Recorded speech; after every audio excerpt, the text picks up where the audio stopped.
नमस्कार मित्रांनो, आमच्या दूरदर्शनच्या अत्यंत लोकप्रिय कार्यक्रमात सह्याद्री वाहिनीच्या महाचर्चा या कार्यक्रमामध्ये मी प्रदीप भिडे आपणा सर्वांचं स्वागत करतो। आपल्याला माहित आहे की 2 दिवसानंतर आपण नवीन वर्षात पदार्पण करतोय आणि जसं आपण नेहमीची येतो मग पावसाळा म्हणतो त्याप्रमाणे हे नवीन वर्ष देखील आपल्या आयुष्यामध्ये येत असतं आणि आपण मनाशी निश्चित ठरवतो की नवीन वर्षात मी हे काहीतरी करण्याचा प्रयत्न करणार। तेव्हा या कार्यक्रमाकडे वळण्यापूर्वी आजच्या मान्यवरांचा मी आपल्याला सुरुवातीला परिचय करून देतो। आजच्या या कार्यक्रमामध्ये डॉक्टर सुरेश हावरे हे श्री साईबाबा संस्थान जे शिर्डीचं त्याचे अध्यक्ष आपल्यात सहभागी होत आहेत आणि ते स्वतः डॉक्टर आहेत। ते न्यूक्लिअर सायंटिस्ट असून देखील त्यांनी आत्ताच अलीकडे nano housing affordable nano housing मध्ये त्यांनी डॉक्टरेट केलेली आहे। मुंबई विद्यापीठाने त्यांना PhD ची पदवी दिलेली आहे। त्यानंतर आपल्या बरोबर आहेत श्रीयुत MV देशमुख जे अध्यक्ष national association of fire officers आहेत। त्याचप्रमाणे आपल्या बरोबर आहेत त्याशिवाय क्रांती शहा हे युवक बिरादरी नावाची प्रख्यात संस्था आहे महाराष्ट्रातली, त्याचे अध्यक्ष आहेत, संस्थापक अध्यक्ष, आणि धनंजय गांगल जे आहेत ते ग्रंथाली याचे विश्वस्त आहेत। यांचा परिचय करून आपण दिलेला आहे। आपण कार्यक्रमातल्या चर्चेकडे वळण्यापूर्वी या संदर्भातली आम्ही जी एक ध्वनिचित्रफीत बनवलेली आहे नवे वर्ष नवे संकल्प या विषयाच्या अनुषंगाने ती आपण आता पाहूया।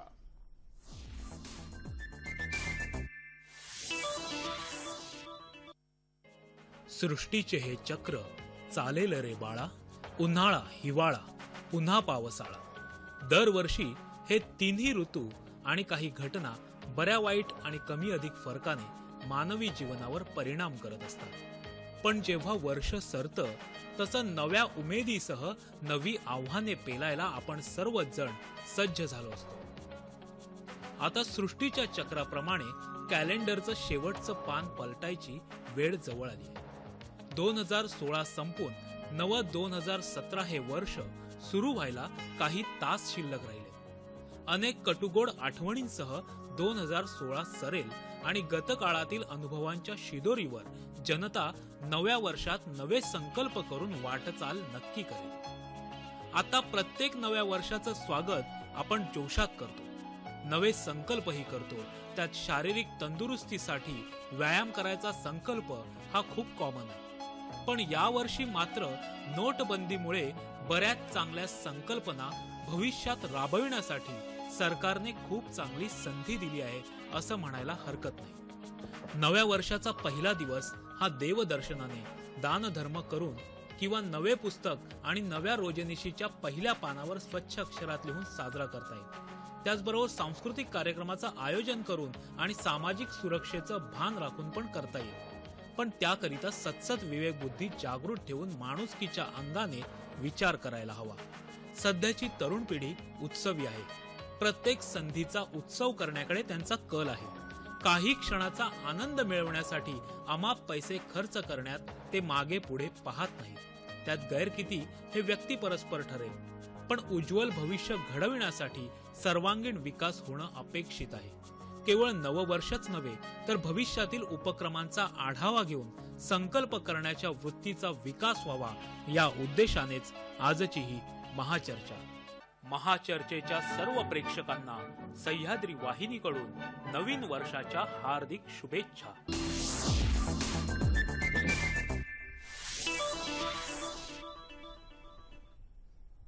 आपण चर्चेला सुरुवात करतोय। डॉक्टर सुरेश हावरे आपल्या सोबत आहेत। हावरेजी, साईबाबा संस्थानचे जे अनेक उपक्रम आहेत, नवीन संकल्प आहेत, त्यामध्ये नवीन वर्षाच्या अनुषंगाने तुम्ही काय संकल्प केलेला आहे? सर्वप्रथम नवीन वर्षाच्या सर्वांना मी हार्दिक शुभेच्छा देतो। येणारं वर्ष जे आहे हे वैशिष्ट्यपूर्ण असं आहे, कारण या वर्षामध्ये 17-18 हे वर्ष साईबाबांच्या समाधीचं शताब्दी वर्ष आहे। आणि या वर्षामध्ये सर्वात पहिला संकल्प आम्ही असा केला की भक्ताला सर्वांग सुंदर आणि भक्तिभावपूर्ण असं प्रसन्नदायी दर्शन बाबांचं घडलं पाहिजे. गर्दीचा त्याला त्रास नाही झाला पाहिजे, लोटालोटीचा त्याला त्रास नाही झाला पाहिजे आणि म्हणून इलेक्ट्रॉनिक टाईम दर्शन ही व्यवस्था आम्ही लागू केलेली आहे आणि ती कार्यान्वित झालेली आहे. त्याचा भक्तांना लाभ मिळतो आहे. 1 जानेवारी 2017 पासून सर्व भक्तांना प्रसाद भोजनाचा निःशुल्क लाभ घेता येईल.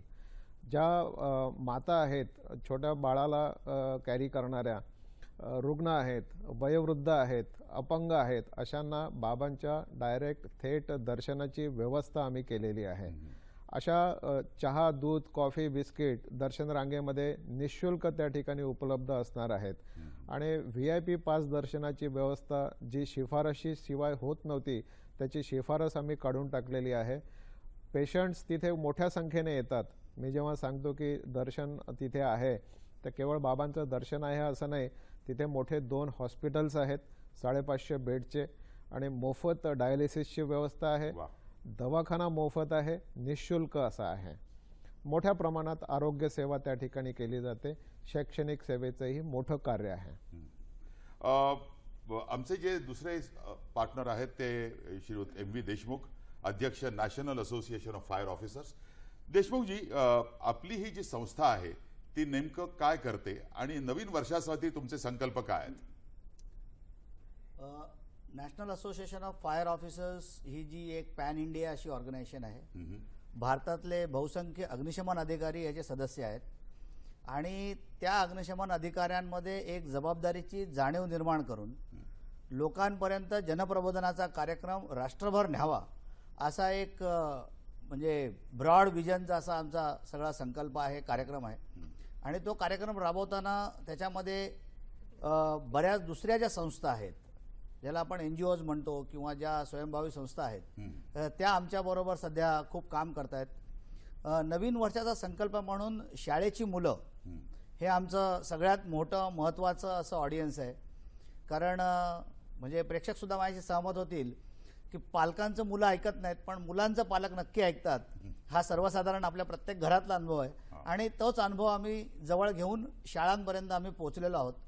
आणि दुसरा जो आमचा उपक्रम आहे तो म्हणजे जेवढी आर्किटेक्चरल स्कूल आहेत आणि आर्किटेक्टचा आणि लाईफ सेफ अशा बिल्डिंग बनवण्याचा हा जवळचं नातं आहे. त्यामुळे आर्किटेक्चरल स्कूलमध्ये ज्यावेळी आम्ही जातो त्यावेळी तिथल्या नवीन स्टुडंट्सना, नवीन विद्यार्थ्यांना या विषयाची माहिती फार कमी प्रमाणात असते.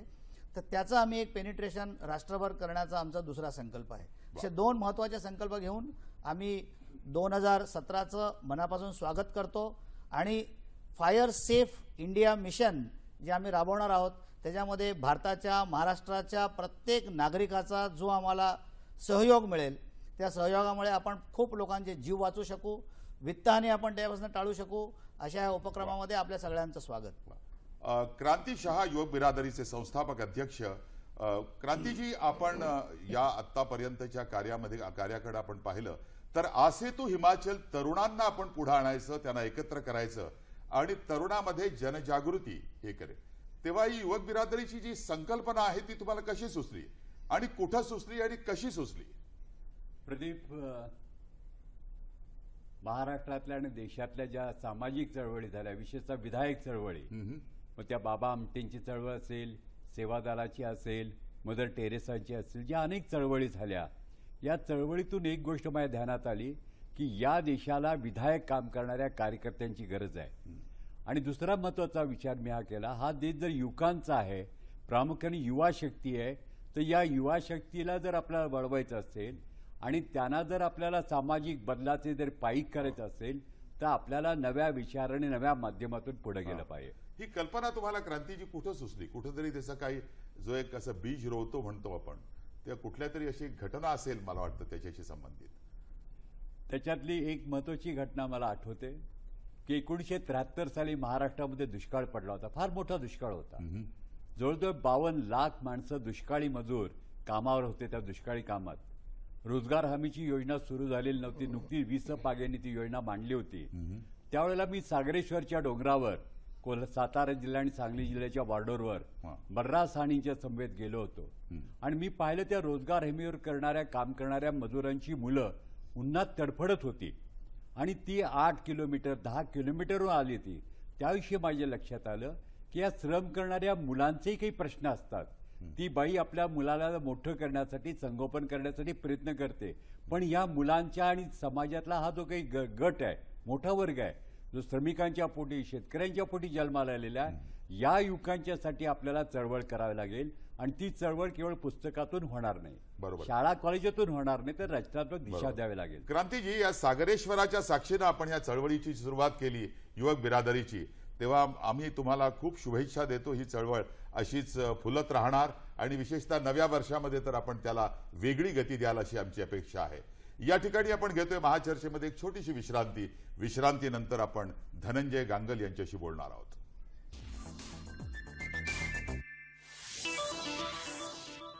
नवे वर्ष नवे संकल्प या विषयावरच्या महाचर्चेमध्ये विश्रांतीनंतर आपलं पुन्हा एकदा स्वागत. धनंजय गांगल हे जे आहेत आपल्याबरोबर, विश्वस्त ग्रंथाली या संस्थेचे. धनंजयजी, ग्रंथालीचं मी एक असं फार मोठं योगदान आपण वाचक चळवळीमध्ये निश्चित आपल्याला अधोरेखित केलं पाहिजे की उत्तमोत्तम लेखकांचा शोध घेणं, त्यांना लिहित करणं आणि त्यांची पुस्तकं छापून वाचकांपर्यंत नेणं, असं एक फार महत् कार्य आपण केलेलं आहे. मला एक सांगा की या नवीन वर्षामध्ये आपण या ग्रंथालीच्या आजवरच्या वाटचालीकडे पाहत असताना तुम्हाला कुठला उपक्रम अतिशय महत्वाचा वाटतो आणि येत्या वर्षातला महत्वाचा उपक्रम कुठला असणार आहे? गेल्या 2-2.5 दशकात तंत्रज्ञान एवढ्या वेगाने आपल्या समाजावर आदळलेलं आहे आणि आपलं जीवन व्यापून राहिलेलं आहे आणि त्याने अनेक माध्यमं नवीन आपल्यासाठी निर्माण केली. उदाहरणार्थ 24 तास टीव्हीच्या वाहिन्या असतील, फेसबुक असेल, इंटरनेट आहे, ब्लॉग्स आहेत, व्हॉट्सअप आहे आणि ही सगळ्या माध्यमांची प्रत्येक जण आपापल्या परीने सामोरं गेलं. पण कुठेतरी साहित्य संस्था ह्या सामोरं जाण्याला मला वाटतं मागे पडल्या. त्या थोड्याफार फटकूनच याच्याशी वागल्या की ते काहीतरी थिल्लर आहे आणि आपण आणि पुस्तक आणि साहित्य हे काहीतरी महान आहे, अशा प्रकारचं उगाच एक 3.5% संस्कृती स्वतःवर त्यांनी लादून घेतली. आणि आता ही दरी एवढी मोठी होत चालली आहे या प्रकारामुळे की ते एकटे पडत चाललेत. म्हणजे पूर्ण साहित्य, मला असं वाटतं अलीकडच्या काळातच तुमचा एक वाचक मेळावा झालेला होता, तर त्याची काय नेमकी वैशिष्ट्य होती? नाही, त्याच्यात आपण एक मुख्य म्हणजे कवी संमेलन होतं, चर्चा होती, नाटक होतं, बाकी सगळं होतंच, पण एक अभिवाचन स्पर्धा घेतली आपण त्या 24 आणि 25 डिसेंबरला आणि त्याला विशेष जाहिरात नसूनही खूप चांगला प्रतिसाद मिळाला. वेगवेगळ्या प्रकारचं, म्हणजे आपण नाटक किंवा सिनेमा घेतलेलं नव्हतं, त्यापेक्षा वेगळं साहित्य निवडावं आणि त्याच्यावर एक अभिवाचन करावं 2-2च्या ग्रुपनी, तर त्याला फार चांगला प्रतिसाद मिळाला. जवळजवळ महाराष्ट्रातून 50 का 60 ग्रुप्स आलेले ज्यांनी पार्टिसिपेट केलं. बरोबर. नव्या जाणीवा विकसित करणं, नवे लेखक शोधणं, या संदर्भात आपल्याला थोडक्यात काय सांगता येईल? ग्रंथाली काय करते? नाही, ग्रंथाली सतत या पद्धतीचे उपक्रम करत असते. एक तर नवीन नवीन लेखक ज्यांना सहसा दुसरीकडे प्लॅटफॉर्म मिळणार नाही अशी पुस्तकं किंवा असे लेखक ग्रंथाली मुद्दाम निवडते आणि त्यांचं साहित्य छापते. त्याचप्रमाणे वेगवेगळे उपक्रम आपण हातात घेतो. अभिवाचन स्पर्धा असेल, काव्य स्पर्धा असेल, तरुणांसाठी शिबिर असतील, तर हे सगळं आपण करत असतो. डॉक्टर हावरे, आपण साई संस्थांचे अध्यक्ष या नात्यानं शैक्षणिक क्षेत्रामध्ये देखील आपण कार्य करत आहात, तेव्हा या शैक्षणिक क्षेत्रामध्ये या नवीन वर्षात आपण काय वेगळं करण्याचा प्रयत्न करणार आहात आणि आजवरच्या शैक्षणिक संस्थांच्या क्षेत्रात आपण काय केलेलं आहे साई संस्थांच्या वतीनं? साई संस्थांच्या वतीने 4 शैक्षणिक संस्था चालवल्या जातात. कन्या शाळा आहे, इंग्लिश मीडियम स्कूल आहे, ज्युनियर कॉलेज आहे आणि ITI आहे. तर या सगळ्या शैक्षणिक संस्थां मिळून 5,500 विद्यार्थी त्या ठिकाणी शिक्षणाचा लाभ घेत आहेत, विशेषतः ग्रामीण भागातले. आणि यातले ITI तर इतकी नाविन्यपूर्ण आहे, सगळ्या ऍडमिशन्स ऑनलाईन होतात.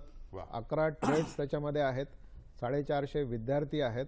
आणि दुसरं नाविन्य या ITIचं असं आहे, मला वाटतं एकमेव अशी ITI असेल आपल्या देशातली की जिथे प्लेसमेंटचा रेकॉर्ड हा 90% आहे. ITI नंतर 90% मुलांना नोकऱ्या मिळतात. म्हणजे बाबांचे जे भक्त आहेत, जे इंडस्ट्रियलिस्ट आहेत, ते प्लेसमेंटसाठी येतात. आता पुढच्या वर्षामध्ये ज्युनियर कॉलेज तर आहेत, पण सिनियर कॉलेज काढण्याचा आमचा संकल्प आहे. त्या ठिकाणी एक मेडिकल कॉलेज, नर्सिंग कॉलेज हे व्हावं असा संकल्प आहे, जेणेकरून एक शैक्षणिक संकुल आणि एक शैक्षणिक वातावरण त्या ठिकाणी निर्माण होईल. याशिवाय ग्रामीण भागातले मागासवर्गीय वनवासी क्षेत्रातले गरीब अशा विद्यार्थ्यांसाठी एक IAS अकॅडमी तिथे सुरू करावी, जी निवासी असेल, ज्याच्यामध्ये म्हणजे UPSC किंवा कॉम्पिटिटिव्ह परीक्षांना त्यांची तयारी करून घेणं. स्पर्धा परीक्षांची तयारी करून घेण्यासाठी आणि ही निःशुल्क असेल, राहण्याची आणि भोजनाची सगळी व्यवस्था त्या ठिकाणी असेल आणि ट्रेनिंगची सुद्धा चांगली व्यवस्था त्या ठिकाणी असेल, असं भरीव शैक्षणिक क्षेत्रातलं काम करणे. याशिवाय सायंटिफिक टेम्परामेंट मुलांमध्ये डेव्हलप व्हावं आणि म्हणून तिथे या समाधी शताब्दीच्या वर्षात एक साई प्लॅनेटोरियम तारांगण असं सुरू करावं. स्टार गेझिंग गॅलरी तिथे असेल, 25 टेलिस्कोप असतील, म्हणजे शनी मंगळ गुरु हे सगळे मुलांना बघता येतील असं एक वातावरण त्या ठिकाणी असेल. याशिवाय एक वॅक्स म्युझियम असेल, म्हणजे जिथे संतांचे पुतळे असतील, भारतभरातल्या संतांचे, आणि लोक त्यांचं जवळून अवलोकन करू शकतील. देशमुख साहेब, तुमच्या फायर सर्व्हिसेसकडे आपण पाहतो तेव्हा खरं म्हणजे ती एक लोक चळवळ किंवा त्यामध्ये लोकांचा सहभाग आणि विशेषतः तरुणांचाही सहभाग हा मला वाटतं अभिप्रेत आपल्याला असणार. तेव्हा त्या दृष्टीने आपण काय करण्याचा प्रयत्न करत आहात? नाही, जसं मी म्हटलं की तरुणांपेक्षाही त्याच्या पुढची एक स्टेप म्हणजे जी शाळेची मुलं आहेत, त्या जवळजवळ 4000 शाळा आत्तापर्यंत आम्ही पूर्ण केलेल्या आहेत आणि अजून काही शाळा आम्हाला पूर्ण करायच्या आहेत. तर त्या जास्तीत जास्त शाळांच्या मुलांपर्यंत पोहोचण्याचा आमचा खरा प्रयत्न आहे.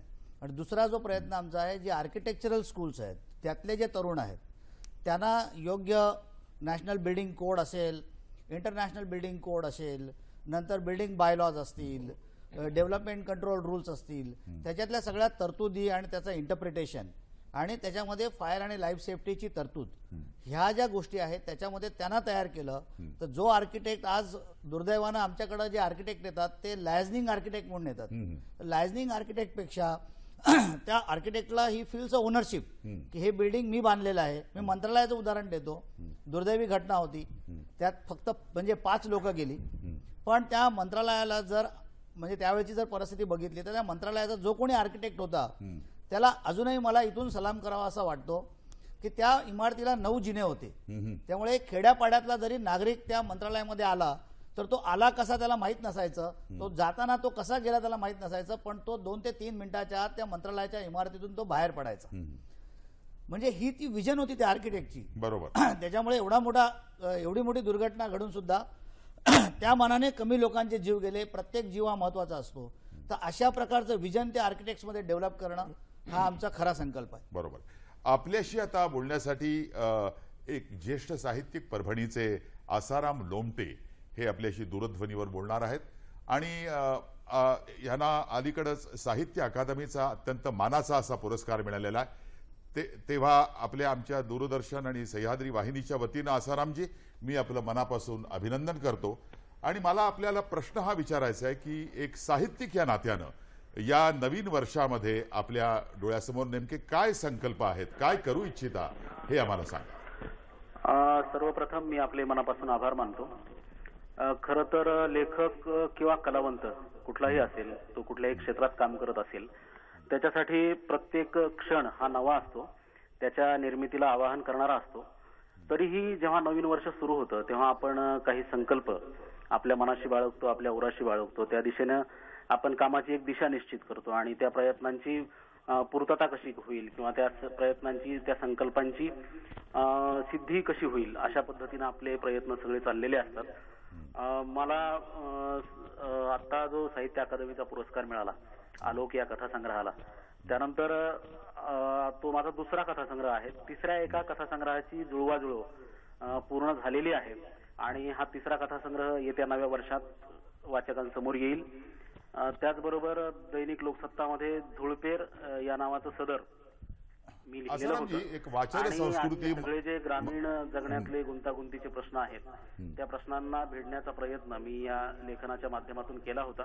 मग ते ग्रामीण राजकारण असेल, समाजकारण असेल, बाकी शेती, सगळ्या जीवनातले बारकावे असतील, या सगळ्या प्रश्नावर वर्षभर चाललेलं ते चिंतन होतं. त्याचं धुळपेर याच नावाचं पुस्तक ते सुद्धा येऊ घातलेलं आहे. ते साधारणपणे जानेवारीच्या शेवटच्या आठवड्यात येईल सगळ्यात मला असं वाटतं आसारामजी, वाचन संस्कृती ही वाढीला लागावी. एकतर मी तुम्हाला खास तुमचं अभिनंदन करतो. तुम्ही बोलायला लागल्यानंतरच मला लक्षात आलं की महाराष्ट्रातली सगळी जनता एका साहित्यिकाचं बोलणं ऐकतायत. होय. तो जो एक मराठी भाषेचा जो फ्लेवर आहे तो अतिशय सुरेख पद्धतीनं तुमच्या बोलण्यातून व्यक्त होत होता. मला असं विचारायचं की वाचन संस्कृती वाढीला लागावी यासाठी काय केलं पाहिजे असं तुम्हाला वाटतं?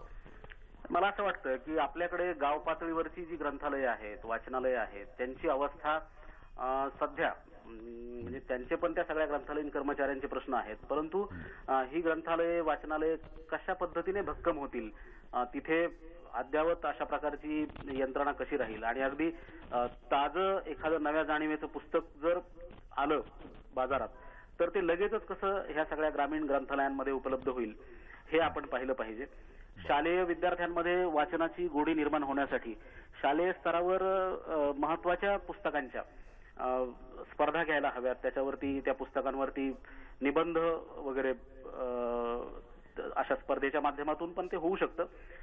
मुख्य म्हणजे मला असं वाटतं की वाचन संस्कृती ही आपल्या बाकीच्या जशा मोहिमा असतात तशा मोहिमा आखून ती होते असं मला वाटत नाही. म्हणजे तशा मोहिमा पूरक असतात, परंतु वाचनाची आतून उर्मी निर्माण होणं किंवा वाचनाची आतून प्रबळ अशा प्रकारची इच्छा निर्माण होणं ही गोष्ट मला महत्वाची वाटते. आणि त्यासाठी जाणीवपूर्वक प्रयत्न विद्यार्थी दशेपासून व्हायला हवेत. आणि ते फक्त आसारामजी अतिशय सुरेख पद्धतीनं तुम्ही सांगितलेलं आहे.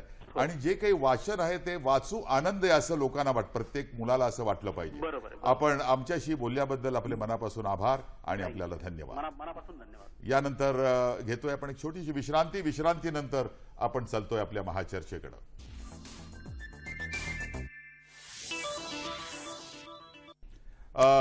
एका छोट्याशा विश्रांतीनंतर नवे वर्ष नवे संकल्प या विषयावरच्या महाचर्चेमध्ये पुन्हा आपलं स्वागत. धनंजय गांगलांच्या पूर्वी आपण प्रथम क्रांती शहांकडे जातोय. क्रांतीजी, या स्वयंसे उद्यम हा जो आपल्या युवक बिरादरीचा जो प्रकल्प आहे तो बहुचर्चित आहे, त्या अनुषंगानं आपण काय सांगाल? आणि नवीन वर्षामध्ये यामध्ये काही वेगळ्या योजना या अनुषंगानं, ज्याच्यामध्ये मला असं वाटतं मेक इन इंडिया हा जो आदरणीय प्रधानमंत्र्यांचा जो संकल्प आहे त्याच्याही काही संकल्पनांचा अंतर्भाव आहे की काय, तर याबद्दल आपण सांगावं. मित्र, त्याची कल्पना अशी आहे की घोषणेवर, नामांतरावर, नामकरणावर किंवा भावनेवर आम्ही जगत आलो. आमच्या सगळ्या युवा पिढीला भावनेवर जगवण्याचा प्रयत्न होत चालला आहे. आणि त्यामुळे प्रश्न येतो की युवकांची जी खरी भूक आहे आणि ज्या परिवर्तनाची गरज आहे, म्हणजे जर या भारतामध्ये करोडोची संख्या आज हे बेकारांच्या खाईमध्ये जाते, तर त्याला उद्योगाच्या जगतामध्ये जर आम्हाला घेऊन जायचं असेल तर त्याची सुरुवात स्वयंपासून करावी लागते. आज ज्या ज्या नव्या कल्पना येत आहेत, स्किल डेव्हलपमेंट असेल, स्किल एज्युकेशन असेल, मेकअप इंडिया असेल, अनेक प्रकारची योजना असतील. म्हणून बिरादरीने विचार केला की मी जरी सिनियर झालो असलो तर जे 30च्या पुढची पिढी आहे त्या पिढीला एका नव्या माध्यमातून आपण पुढे जाऊया आणि शिक्षणाच्या पुस्तकी ज्ञानाच्या बाहेर जाऊन जे व्यावहारिक ज्ञानाची गरज आहे, ज्याच्यातून त्याला प्रत्यक्ष शिक्षण मिळेल, त्याचा आत्मविश्वास वाढेल, अशा प्रकारचे उपक्रम घेण्यासाठी आम्ही कल्पना मांडली.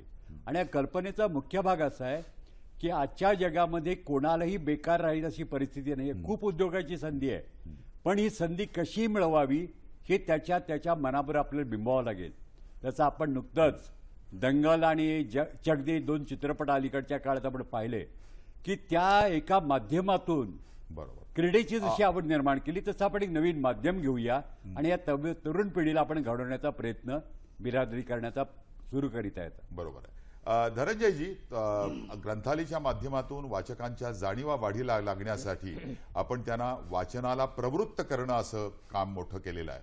तुम्हाला काय वाटतं की या येत्या काळामध्ये वाचकांच्या जाणीवा तर समृद्ध होणं महत्वाचंच आहे, पण जास्तीत जास्त इथे या वाचकांनी या वाचनाकडे आकृष्ट होणं हे देखील महत्वाचं आहे. ग्रंथालय काय करतं या अनुषंगानं? ग्रंथालयाचा मूळ उद्देश जाणीवा वाढवणं आहे आणि 70-80च्या दशकात पुस्तक हेच माध्यम असल्यामुळे ते वापरलं गेलं.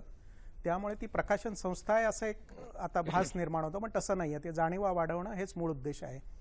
आता जी वेगवेगळी माध्यमं आलेली आहेत त्या सगळ्या माध्यमांचा, म्हणजे इंटरनेट असेल, व्हॉट्सअप असेल, फेसबुक असेल, या सगळ्या माध्यमांचा एकमेकात समन्वय घडवून आणि साहित्याचा वेगवेगळ्या आणि तरुण जे तुटलेले आहेत आपल्या साहित्यापासून त्यांच्यापर्यंत जाऊन म्हणजे ते आपल्याकडे येतील अशी आशा न बाळगता आपण शाळा कॉलेजात जाऊन शिबिरं आणि अभिवाचन स्पर्धा या निमित्ताने त्यांच्याशी संवाद साधून आणि जशी ही बाकीची माध्यमं आहेत तसंच पुस्तक हेही एक माध्यम आहे आणि त्याच्यातही एक वेगळी गोडी आहे आणि काही त्याची शक्तिस्थानही आहेत हे त्यांना पटवून देणं हे आता पुढच्या वर्षीचं आमचं उद्दिष्ट आहे.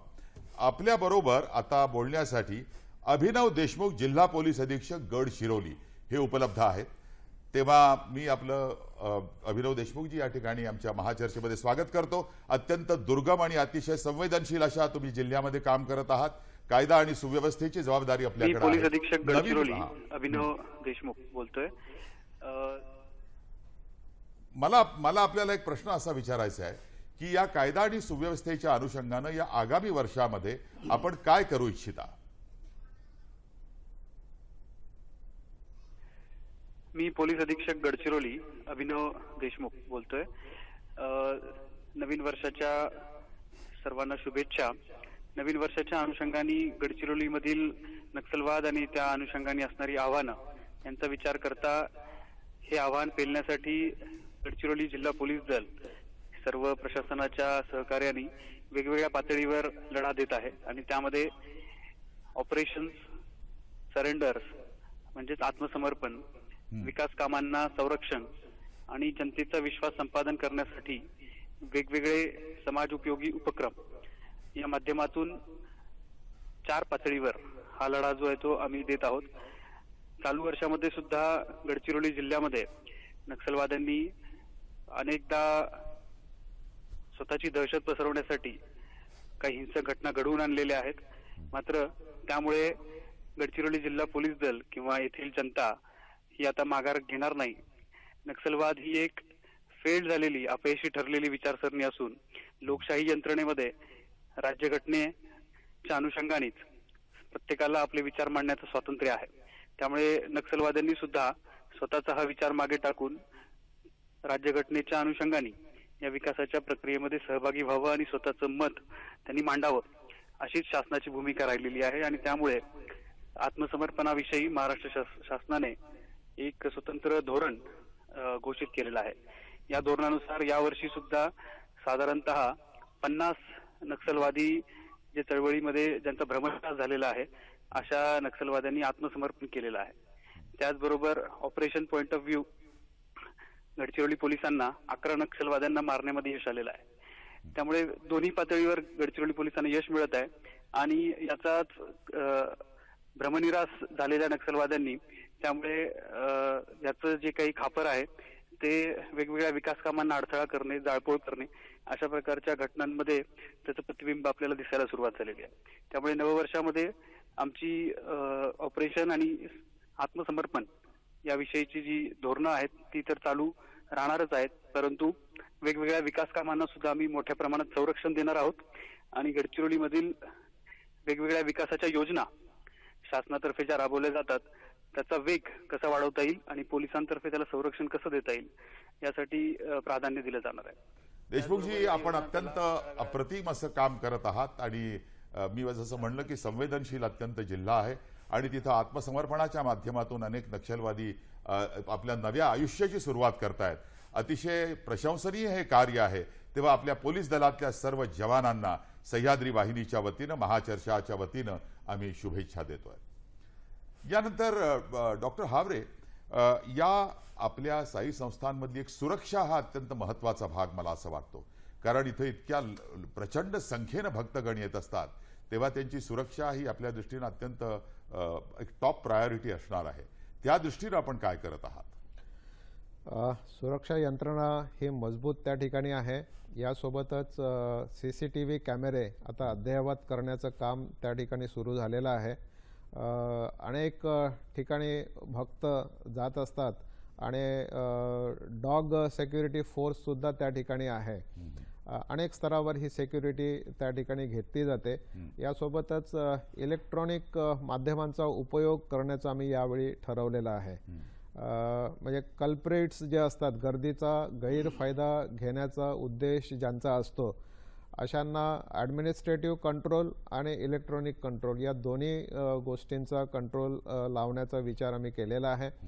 आणि या ठिकाणी फेस रेकग्निशन सॉफ्टवेअर असं आता नव्याने तयार झालेलं आहे. म्हणजे कल्प्रिट्स जर माहिती असतील तर त्यांचा कॉम्प्युटरमध्ये जर आपण फोटोग्राफ्स टाकले तर प्रत्येक फेसवर येणाऱ्यावर ते झूम करेल आणि रेकग्नाइज्ड फेस आला तर अलार्म देईल. असं एक फेस रेकग्निशन सॉफ्टवेअर त्या ठिकाणी वापरण्याचा विचार आम्ही केलेला आहे. यासोबतच इलेक्ट्रॉनिक टाइम दर्शन ही जी सिस्टम आहे, या सिस्टममध्ये प्रत्येक येणाऱ्या भक्ताचं फोटोग्राफी आहे, त्याचं बायोमेट्रिक आहे आणि यापुढे त्याला आम्ही आधार कार्डाशी जोडण्याचा प्रयत्न करणार आहोत. म्हणजे प्रत्येकाची आयडेंटिटी आता त्या ठिकाणी आहे. म्हणजे रोज येणारे कोण, दिवसातून 4 वेळा येणारे कोण, अशांची सगळ्यांची आयडेंटिटी येईल आणि एक इलेक्ट्रॉनिक पद्धतीने भक्तांची सिक्युरिटी याला आम्ही प्रायोरिटी दिलेली आहे. आता यानंतर आपण चालतोय देशमुखांकडे. देशमुखजी, करिअर या दृष्टीनं या फायर सर्व्हिसेसमध्ये तरुण पिढीनं आकृष्ट व्हावं किंवा त्यांना त्याविषयीची प्रेरणा मिळावी या दृष्टीने आपण काय प्रयत्न करतात आणि नवीन वर्षात काय करणार आहात? जसं करिअर म्हटल्यानंतर जशा विविध शाखा तरुणांना उपलब्ध असतात, त्याच्यामध्ये अग्निशमन अभियांत्रिकी ही एक जी शाखा आहे, याच्याबद्दलचं ज्ञान जनतेला फारसं नाही आहे. पण जी आपण आता कलिना मुंबई येथे महाराष्ट्र सरकारच्या वतीने जी राज्य अग्निशमन अकादमी प्रस्थापित केलेली आहे, मला सांगायला आनंद वाटतो की गेल्या 5 वर्षामध्ये तिथे आपल्याकडे स्वतः फी भरून आणि काही संस्थांच्या स्पॉन्सरशिपमुळे जवळजवळ आपण आज तिथे 500 लोकांना तिथे ट्रेन केलेलं आहे. आणि जसं मगाशी हावरे साहेबांनी सांगितलं तसं या अकादमीमधून जे फायरमन विशेषतः जे पासआउट होतात त्याच्याकरता शासनाने 20 वर्षापूर्वी जो GR काढलेला आहे, त्या GRमुळे जवळजवळ सगळ्या नगरपालिका, नगरपरिषदा आणि औद्योगिक क्षेत्र याच्यामध्ये जवळजवळ 90 ते 95% प्लेसमेंट या लोकांना मिळते. असं एक व्होकेशनलचं अपॉर्च्युनिटी याच्यामधून आहे. दुसरा 1 वर्षाचा जो अग्निशमन अधिकाऱ्याचा पाठ्यक्रम आहे, तोही पाठ्यक्रम अतिशय उत्तम सुरू आहे आणि त्या पाठ्यक्रम पूर्ण करणाऱ्या लोकांना औद्योगिक वसाहतीमध्ये किंवा औद्योगिक संस्थांमध्ये भरपूर वाव आहे. पण त्यांना अजूनही नगर परिषदांमध्ये, नगरपालिकांमध्ये, महानगरपालिकांमध्ये तितका वाव नाही. त्याच्याकरता आमची संस्था परत शासनाकडे त्याचं लक्ष आकृष्ट करून त्याच्याबाबत योग्य ते अध्यादेश काढण्याबाबत प्रयत्नशील आहे आणि ते केल्यानंतर ती एक अपॉर्च्युनिटी उपलब्ध होईल. बरोबर. त्याच्यानंतर राष्ट्रीय अग्निशमन सेवा महाविद्यालय जे भारत सरकारचं सुदैवाने आपल्या महाराष्ट्रामध्ये नागपूरमध्ये आहे, त्याला आता 40 एकर जागा मिळालेली आहे. तिथल्या सर्व इमारती बांधून तयार आहेत आणि ही एक अशी भव्य दिव्य अशी अग्निशमन अकादमी आज देशामध्ये आपल्या प्रस्थापित होते आहे. आणि त्या अकादमीमध्ये bachelor of engineering fire, master of engineering fire असे सुद्धा पाठ्यक्रम गेल्या जवळजवळ 30 वर्षापासून सुरू आहेत. पण त्याची लोकांना तेवढी कल्पना नाही आणि त्याच्याकडं लोकांनी यावं, चांगल्या विद्यार्थ्यांनी यावं. हा असा एक ग्रे एरिया आहे की याच्यामध्ये तुम्ही पाऊल ठेवलं की तुम्ही स्वतःच्या आयुष्याचं तर सोनं करताच करता, परंतु इतरांचे, अनेक जणांचे जीव तुमच्या सर्व सेवेच्या कालखंडामध्ये वाचवता. मला वाटतं एक स्वार्थ आणि दुसरा म्हणजे त्याच्यातला परमार्थ हा जर लक्षात घेतला तर अशा प्रकारचा एक चांगला हा उपक्रम जो राबवला जातोय त्याच्यामध्ये आमची संस्था भरीव काम करते आहे. आणि अशा विद्यार्थ्यांना त्याच्या कॉम्पिटिटिव्ह एक्झाम ज्या असतात प्रवेश मिळण्याकरता, त्याच्याकरता उद्युक्त करणं, त्यांना प्रबोधन करणं, त्यांना मार्गदर्शन करणं आणि त्याच्याकरता आम्ही एक IT प्लॅटफॉर्म तयार केलेला आहे की त्यांना आम्ही इलेक्ट्रॉनिकली सुद्धा त्याच्याबाबतीत गायडन्स करू शकतो. अशा प्रकारचा एक उपक्रम आपण चालू केलेला आहे. प्रदीपजी, मी असं म्हणेन की या तरुण पिढीतली जी मंडळी आहे ज्यांना फायर सर्व्हिसेसमध्ये काही करण्याची इच्छा आहे, करिअर करण्याची इच्छा आहे, त्यांनी श्रीयुत MV देशमुख यांच्या national association of fire officers या संस्थेशी आपण नक्की संपर्क साधावा. गुगलवर तुम्हाला हे उपलब्ध होईल. आपण आता दूरध्वनीवरून जातोय एका वेगळ्या क्षेत्रातल्या अधिकारी व्यक्तीकडे ज्यांचं नाव आहे वैद्य हरीश पाटणकर, जे आयुर्वेदाचार्य आहेत, पुण्याहून आपल्याशी बोलतायत. डॉक्टर वैद्य हरीश पाटणकरजी, मी आपलं स्वागत करतो महाचर्चा या कार्यक्रमामध्ये.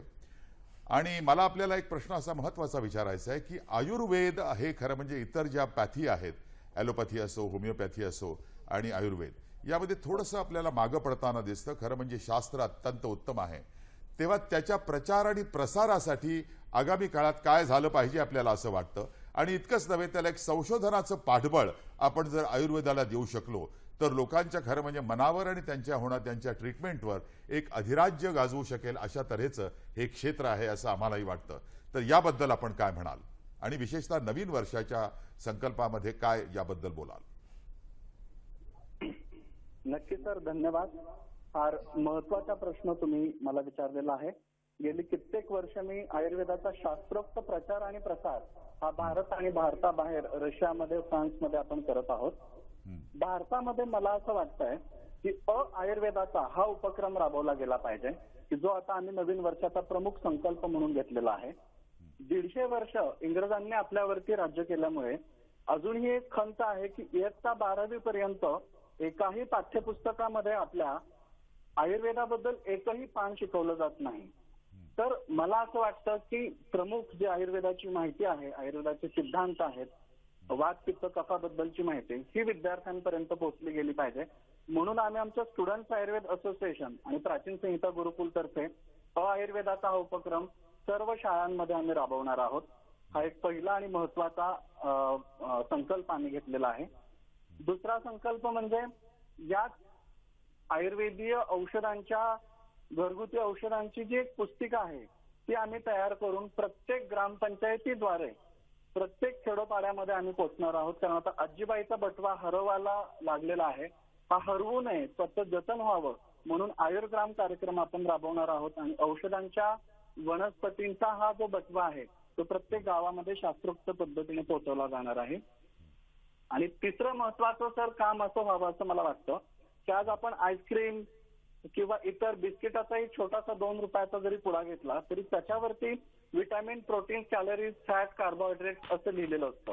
पण कधीही आपल्याला आईस्क्रीममुळे कफ वाढतो, पाणीपुरी खाल्ल्यानंतर पित्त वाढतं किंवा हरभरे, भेळ, फरसाण खाल्ल्यानंतर वात वाढतो असं शिकवलं जात नाही किंवा आपल्याला त्याच्यावरती वाचायला मिळत नाही. तर आपल्या माननीय मुख्यमंत्री साहेब, तसेच अन्न आणि औषध प्रशासनाचे गिरीश बापटजी साहेब यांच्या पाठीमागे हा मुद्दा मी त्यांच्यापर्यंत पोहोचवणार आहे.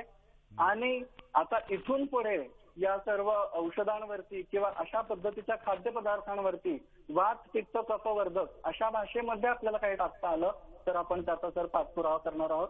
कारण ही भाषा जनसामान्यांना कळणार आहे. कोणीही रोज प्रोटीन, कॅलरीज, फॅट वाचून अन्न सेवन करत नाही. वैद्य हरीश पाटणकरजी, आयुर्वेदाचार्य, आपले हे संकल्प सगळे सिद्धीस जावोत नवीन वर्षात, अशाच मी आपल्याला शुभेच्छा देतो. आणि या ठिकाणी आपण पुन्हा एकदा घेऊया क्षणभर विश्राम. आपण चालतोय क्रांती शहा यांच्याकडे. क्रांतीजी, आपल्या संस्थेच्या एकूण आजवरच्या कारकिर्दीकडे पाहिलं तर तुम्ही धर्म, जात, पंथ या गोष्टी मानत नाही आणि सर्व एकत्र आहेत. आपला हा देश एक आहे आणि आपल्याला कुठल्याही अशा पद्धतीच्या बंधनातून मुक्त झालं पाहिजे असा आपला त्यावेळेचा विश्वास आहे. तर या अनुषंगानं नवीन वर्षात आपण काय करू इच्छिता? एक सूर एक ताल ही जी एक संकल्पना गेली अनेक वर्ष आम्ही राबवतो आणि त्याच्या पाठीमागची जी भूमिका आहे, या देशातले जे नामवंत साहित्यिक, कवी आहेत, ज्यांच्या काव्यातून समाजाला प्रबोधनाची दिशा मिळते, अशा अनेक कवींच्या काव्यांना आम्ही स्वरबद्ध केलंय आणि ही एक सूर एक ताल मुवमेंट आम्ही देशभर मोठ्या प्रमाणात वाढवण्याचा सध्या प्रयत्न करतोय. आता उदाहरणार्थ आज सगळ्यात ज्या मोठ्या समस्या आहेत त्या कन्या बचावच्या असेल, पर्यावरणाच्या असेल, जल वाचवण्याच्या संदर्भातल्या असेल, या सर्व विषयांना काव्याच्या माध्यमातून आम्ही हात घालावा आणि हे अभिनयाचं, नृत्य अभिनयाचं हे एक सूर एक ताल चढ चालावी असा आमचा प्रयत्न आहे. नुकताच आम्ही आता 14 नोव्हेंबरला वाराणसीला 10,000 मुलांचा कार्यक्रम केला आणि या 2017 मध्ये आम्ही 1,00,000 मुलांच्या पर्यंत 25 महानगरातून आणि 25 जिल्ह्यातून आम्ही याचा प्रसार करणार आहोत आणि ज्याच्यातून या मुलांची मनं जोडण्याचा आमचा एक प्रयत्न आहे. धनंजय, आपण एक नवीन लेखक किंवा बालसाहित्याच्या माध्यमातून मुलांपर्यंत पोहोचणं आणि ही जी पुस्तकं आपण लोकांपर्यंत पोहोचवतो त्याची किंमत जी आहे त्या किमतीवर आपण त्यांना अगदी अशा योग्य अशा किमतीमध्ये त्यांना ती वाचायला मिळतील असं पाहणं, असं पण वाचकांची अपेक्षा असते. तेव्हा या दृष्टीनं ग्रंथालयाची भूमिका काय आहे? नाही, त्याआधी मी थोडं भाषेबद्दल सांगतो आणि मग त्या विषयाकडे वळतो. साधारण 60च्या दशकानंतर जे औद्योगिकरण आलं त्यांनी एक एकत्र कुटुंब पद्धती फुटून त्याचं लहानसं आटोपशीर 4 जणांचं कुटुंब झालं. आज आपण त्याच्या पुढच्या टप्प्यात आहोत की एकाच 4 जणांच्या कुटुंबात 4 माणसं ती वेगवेगळी आणि त्यात 2 लहान मुलं असतात ती 4 कोपऱ्यात बसून प्रत्येकजण आपापल्या मोबाईलवर काहीतरी करत असतं. त्यामुळे पूर्ण संवाद या समाजातला किंवा एखाद्या कुटुंबातला कमी कमी होत चाललाय आणि याचा परिणाम भाषेवर होतो. भाषा प्रचंड वेगाने आपली संकोचित होत चालली आहे आणि ती भाषा संकुचित होऊ नये, कारण भाषा जी संकुचित होते ती तो समाज टिकत नाही पुढे फार काळ. त्यासाठी आम्ही जास्तीत जास्त प्रयत्न करतोय. तरुणांपर्यंत पोहोचून शाळा कॉलेजातून त्यांना वाचनाची गोडी लावायची म्हणून. आता अर्थात याच्यातच पुढचा प्रश्न साहजिक येतो की पुस्तकांच्या किमती त्या जास्तीत जास्त आटोपशीर ठेवून कमीत कमी मानधन म्हणूया आपण हे करून किंवा जे काही डिस्ट्रीब्युशन आपलं असतं त्याच्यात कमीत कमी खर्च ठेवून आम्ही जास्तीत जास्त पुस्तकं सर्वांपर्यंत पोचावी कमीत कमी किमतीत, हा प्रयत्न आमचा सतत चालू असतो. डॉक्टर हावरे, साई संस्थानला मिळणारा पैसा आपण जेव्हा पाहतो तेव्हा अर्थातच आपण तो जनसेवेसाठी खर्च केला जावा असं वाटतं आपल्याला. आणि आत्ताच अलीकडच्या काळात तुम्ही काही एक अधिवेशन घेतलं होतं, त्याविषयी पण सांगा. आणि त्याचबरोबर आरोग्याच्या क्षेत्रामध्ये तुम्ही नवीन काय करू इच्छिता हेही सांगा. आरोग्याच्या सेवा अत्यंत महागड्या असतात, गरिबांना परवडणाऱ्या नसतात, तेव्हा त्या दृष्टीने आपण काय करणार आहात? मी सुरुवातीला जसं सांगितलं की शिर्डीला 2 अत्याधुनिक हॉस्पिटल्स आहेत. 550 बेडचे हे हॉस्पिटल्स आहेत आणि हे 1000 बेडचे आम्हाला करायचे आहेत. यातलं एक हॉस्पिटल हे सुपर स्पेशालिटी हॉस्पिटल आहे, म्हणजे हार्टचे सगळे ऑपरेशन्स तिथे होतात. Bypass surgery, angiography, angioplasty, valve replacement, न्यूरोलॉजीचे सगळे ऑपरेशन्स होतात. स्पाईन्सचे, जॉईंट्सचे, ऑर्थोपेडिकचे, नेफ्रोलॉजीचे, युरोलॉजीचे सगळे ऑपरेशन्स तिथे होतात. आणि हे पिवळं आणि केशरी रेशन कार्ड ज्यांच्याकडे आहे त्यांच्यासाठी फ्री ऑफ कॉस्ट होतात. मला असं वाटतं शिर्डी एकमेव हे ठिकाण असेल ज्या ठिकाणी रुग्णाला दवा तर मिळतेच, पण दवेसोबत दुवा सुद्धा मिळतो आणि ह्या दोन्ही गोष्टी त्याला रिकव्हरीसाठी अत्यंत आवश्यक आहेत. एक आरोग्य क्षेत्रातला आधुनिक कार्यक्रम आम्ही घेतो आहे. 500 रुग्णवाहिका महाराष्ट्राला ग्रामीण आणि दुर्गम भागात देण्यासाठी हे एनजीओला देण्यात येणार आहेत. आणि ह्या 500 रुग्णवाहिका ह्या सगळ्या GPS कार्ड त्यांच्याकडे असेल आणि साई ॲपने ह्या जोडल्या जातील. आम्ही जेव्हा भक्तांना अपील केलं की आपल्या प्रियजनांच्या स्मृतिप्रित्यर्थ आपण एक रुग्णवाहिका द्या, तर मला आपल्याला सांगायला आनंद होतो की एकाच कॉलमध्ये 250 रुग्णवाहिका देणारे भक्त तयार झाले आणि ह्या या वर्षात दिल्या जाणार आहेत.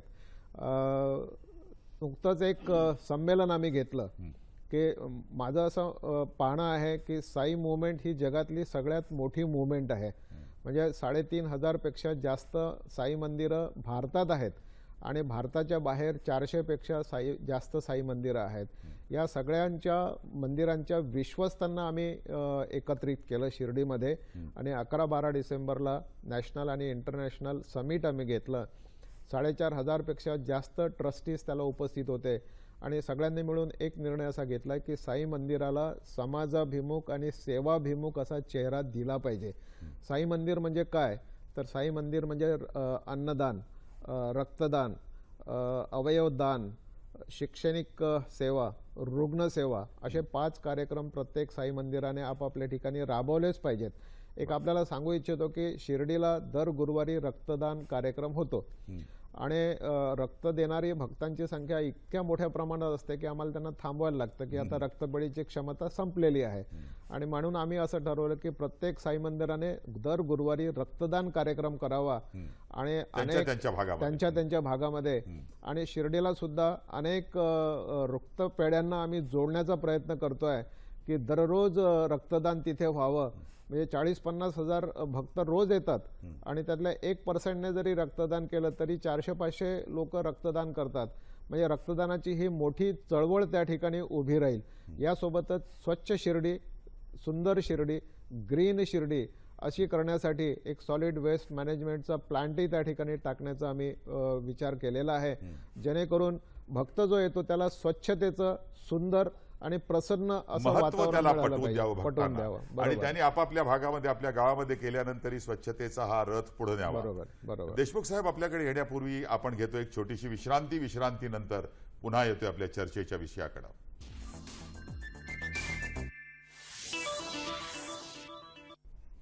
कार्यक्रमाच्या अंतिम चरणाकडे आपण आता आलेलो आहे. तेव्हा मी सुरुवात आता देशमुखांपासून करतोय.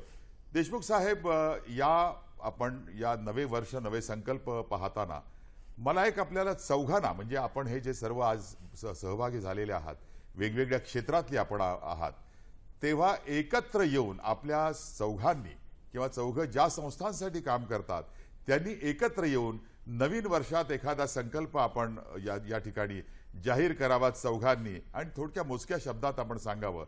तेव्हा आपल्याला देशमुख साहेब काय तुमच्या मनातली कल्पना आहे, आणि हे या आपल्या सह्याद्री वाहिनीचं प्रॉमिस आहे असं म्हणू आपल्या संपूर्ण महाराष्ट्रातल्या प्रेक्षकांसाठी. नाही, माझ्या मनामध्ये या विषयाबाबत जी संकल्पना आहे की मी गेले 35 वर्ष माझं आता DNA सुद्धा मॅपिंग केलं तर त्याच्यामध्ये काहीतरी फायरचं सापडेल. तर त्याच्यामुळे अग्नी प्रतिबंधक उपाययोजना आणि फायर फायटिंग ह्याच्या बाबतीमध्ये युवक बिरादरीचा एक फार मोठा रोल असा आम्हाला मिळू शकतो की त्यांचा आज युवकांचं एवढं मोठं नेटवर्क आहे आणि चांगले युवक या सेवेमध्ये यावेत आणि त्यांनी त्यांच्या पातळीवरती सुद्धा या विषयामध्ये जनप्रबोधनाचं काम करावं. त्याच्यामुळे मी क्रांतीबाईंना विनंती करीन की युवक बिरादरीचा, म्हणजे आमचा डावा हात जर युवक बिरादरीने धरला आणि हे सगळा कार्यक्रम पुढे न्यायला सगळ्यात महत्त्वाचं जे लागतं ते आर्थिक बळ, तर उजव्या बाजूला हावरे साहेब आहेत, त्यांना विनंती करीन की तुम्ही आम्हाला काहीतरी त्या बाबतीत आर्थिक सहाय्य करावं. ह्या दोन गोष्टी जर एकत्र आल्या तर पुढे जे लागतं ते लोकांपर्यंत पोहोचणं, आणि लोकांपर्यंत पोहोचण्याकरता सगळ्यात महत्त्वाचं जर काही असेल तर लोकांना कळणाऱ्या, रुचणाऱ्या, पचणाऱ्या भाषेमध्ये जर काही गोष्टी सांगितल्या. माझ्या ग्रामीण भागातल्या माणसाला जर मी असं भयंकर काहीतरी तांत्रिक सांगायला लागलो तर त्याला ते रुचणार नाही, पचणार नाही. त्याच्याकरता साहित्य, म्हणजे ग्रंथालीचे जे आज गांगल साहेब आपल्या बरोबर आहेत, त्यांनी जर आम्हाला काही ओव्या, अभंग, काही स्लोगन्स अशा प्रकारच्या अशा जर गोष्टी काही पथनाट्याकरता वगैरे जर आम्हाला करून दिल्या तर ह्या चारही गोष्टी, चारही वेगळ्या वेगळ्या विचार प्रणालीच्या संस्था एकत्र येऊन तुम्ही काय सांगाल या अनुषंगाने? निश्चित आपली संकल्पना उत्तमच आहे. नाही, महाराष्ट्राला महात्मा गांधींनी कार्यकर्त्यांचा मोहळ म्हटलेलं आणि तसा कार्यकर्तेपणा आणि तशा संस्था आजही आहेत. त्यांच्यात जर असा समन्वय ह्या चॅनलतर्फे होत असेल तर ग्रंथालयाला अत्यंत आनंद आहे. माझ्या पॅनलवर वरिष्ठ बसलेले 4 संस्थांबद्दल आपण बोलू. हां, तर त्यांनी वरिष्ठ बाकीच्या 3 संस्था आहेत, त्यांनी अनुज्ञा करावी, आम्ही नक्की त्याच्यात सहभागी होते, सांगतील त्याप्रमाणे. क्रांतीजी, तुम्ही असे तो हिमाचल तरुणांना एकत्र केलेले आहे. किती तरुण तुमच्या मुवमेंटमध्ये आहेत अंदाजे? तर आम्ही 25,000 आहेत देशभर. वा, काय म्हणाल तुम्ही?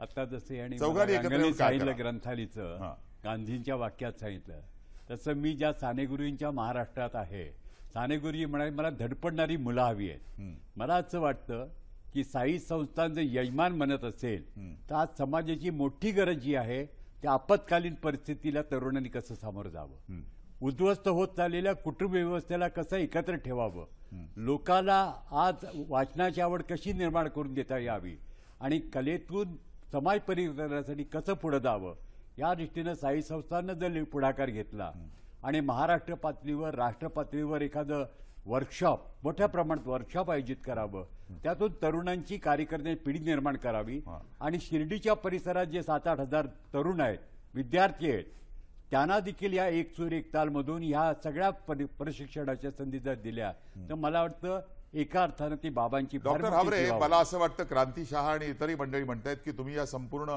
संकल्पाचं एक यजमान पद घ्यावं आणि याला मदत करावी. काय म्हणाल तुम्ही? जरूर. मला असं वाटतं या तिघांची शिर्डीला अत्यंत आवश्यकता आहे आणि या तिघांचंही मी शिर्डीमध्ये स्वागत करीन. मला वाटतं एक दिवसाचा कार्यक्रम करून उपयोगाचा नाही. आम्ही असं ठरवलेलं आहे आता की 365 दिवस कार्यक्रम शिर्डीमध्ये होत राहावेत. 40-50 हजार भक्त रोज जेव्हा येतात तेव्हा तो आला, दर्शन घेतलं आणि कोरडाच निघून गेला असं न होता नैतिक शिक्षणाचे, राष्ट्रीय शिक्षणाचे, सामाजिक शिक्षणाचे असे सगळे धडे जर त्याला मिळाले तर ते हवे आहेत. म्हणून या गांगलांनाही माझी विनंती आहे की जितके साहित्यिक येऊ शकतील, कवी येऊ शकतील असे विद्यार्थ्यांसमोर शिर्डीमध्ये आपण प्रस्तुत करू. म्हणजे पुस्तकातली माणसं प्रत्यक्षात जर बघितली तर त्याचा जो आनंद विद्यार्थ्यांना मिळेल तो अलौकिक असा असेल. सांस्कृतिक कार्यक्रम आपल्याला करता येतील, फायर सेफ्टीचे कार्यक्रम करता येतील. आणि एक आणखी मी सांगू इच्छितो की दरवर्षी मुंबई महानगरीतून 4.5 लाख तरुण हे पालखी मार्गाने पदयात्री म्हणून शिर्डीमध्ये येतात, तर यांच्यासाठी एक पालखी मार्ग आम्ही स्वतंत्रपणे नियुक्त करतो आहे आणि पालखी निवारे दर 30 किलोमीटरवर नेमतो आहे. म्हणजे 10 पालखी निवारे आम्ही त्या ठिकाणी उभारतो आहे. देशमुखजी, खरं म्हणजे असं म्हणूया आपण की या केवळ साई संस्थान तर असेलच आपल्या पाठीशी, पण तुम्ही चारही संस्था देखील यातला काही खारीचा वाटा आपल्या परीने उचलण्याचा प्रयत्न कराल, तेव्हा आपलं याबद्दलचं काहीतरी मत आहे असं मला कळतं. नाही, माझं मत हेच आहे की प्रत्येकाने जर स्वतःहून काही उत्स्फूर्तपणे करणं, जसं हावरेसाहेबांनी सांगितलं, अपेक्षित आहे. दर्शनाला आला तर प्रसाद घेऊन जातो, त्याच्याबरोबर कुठल्या तरी विषयाच्या प्रबोधनाची, ज्ञानाची शिदोरी त्याने आपल्या घरी न्यावी, अशी त्यांची संकल्पना आहे. आणि त्याच्यामध्ये त्यांनी आमचाही विषय समाविष्ट करून घेतलेला आहे, यांचाही विषय समाविष्ट करून घेतलेला आहे. आणि मला वाटतं दूरदर्शनने जो आहे एक असा उपक्रम राबवला, खरं म्हणजे या कार्यक्रमाला मी आलो त्यावेळेला मला भयंकर ताण आला होता. मला 30 वर्षापूर्वीचे काही दिवस आठवले प्रदीपजी, ज्यावेळी माझं लग्न जमलं आणि माझ्या बायकोने तिच्या मैत्रिणींबरोबर माझी ओळख करून दिली, त्यावेळी ते माझ्याकडे झू मधला एक असा काहीतरी ऑड प्राणी बघत होते असं मला वाटलं. तसं आज एका बाजूला मी म्हटलं की साई संस्थांचे अध्यक्ष, व्यवसायाने बिल्डर, तांत्रिकी विषयामधले तज्ज्ञ क्रांतीभाईंना मी अनेक वर्ष ओळखतो, त्यांच्या कार्यक्रमाची जी मर्यादा आहे ती प्रचंड आहे. साहित्य, तसा माझा साहित्याचा फार जवळचा संबंध नाही, चार चौघामध्ये म्हणावं लागतं, गोष्ट वेगळी आहे. पण आज त्यातून मलाही थोडीशी उत्स्फूर्ती मिळाली की थोडं साहित्याकडे आपण आता बघायला पाहिजे उर्वरित आयुष्यामध्ये. तर अशा प्रकारचे 4 वेगळ्या वेगळ्या क्षेत्रातले लोक, 2 त्याच्यावरती दूरध्वनीवरती आलेले 2 तुमच्या चौघांनी रिस्पॉन्सिबिलिटी आपण घेतलेली आहे, आपण घेतलेली आहे. तेव्हा ते तुम्ही नेमकं काय सांगू इच्छिता हे पण आम्ही महाराष्ट्रातली जनता ऐकायला उत्सुक आहे. त्याची अर्थात तुमची अनाउन्समेंट होईल, ती बातमी ऐकायला देखील आम्ही उत्सुक आहेत. हावरेजी, तुम्हाला काही बोलायचं थोडक्यात अगदी? जरूर. येणारं वर्ष जे आहे ते साईबाबांच्या समाधीचं शताब्दी वर्ष आहे. 4.5 कोटीपेक्षा अधिक भाविक त्या ठिकाणी येणार आहेत. आपणही सर्वांनी प्रेक्षकांनी तिथे या. माझा बाबांच्या वतीने माझं निमंत्रण आहे. बरोबर. याबरोबरच आपण हा कार्यक्रम संपवतोय. नवीन वर्षाच्या निमित्तानं महाराष्ट्रातल्या सर्व जनतेला नवीन वर्षाच्या मी शुभेच्छा देतो आणि आपल्या सर्वांचे आभार मानतो या कार्यक्रमासाठी आल्याबद्दल.